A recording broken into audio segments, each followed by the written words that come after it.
Emergency hospital admission മതി.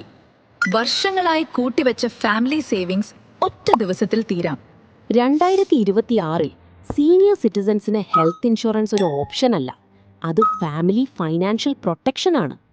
അച്ഛനും അമ്മയ്ക്കും ഏജ് കൂടുമ്പോൾ ഹോസ്പിറ്റൽ ബില്ല് കൂടും.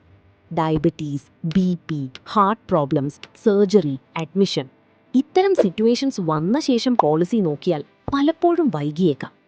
സീനിയർ സിറ്റിസൺ പ്ലാൻ എടുക്കുമ്പോൾ പ്രീമിയം കുറവാണോ എന്നത് മാത്രം നോക്കരുത്. കവറേജ് എത്ര, ക്യാഷ്ലെസ് ട്രീറ്റ്മെൻറ്റ് അവൈലബിൾ ആണോ, pre existing disease waiting period എത്ര, ക്ലെയിം സപ്പോർട്ട് കിട്ടുമോ, റൂം റെൻറ്റ് ലിമിറ്റ് ഉണ്ടോ, കോ പേയ്മെൻ്റ് ഉണ്ടോ, ഇവയെല്ലാം കെയർഫുള്ളി കമ്പയർ ചെയ്യണം.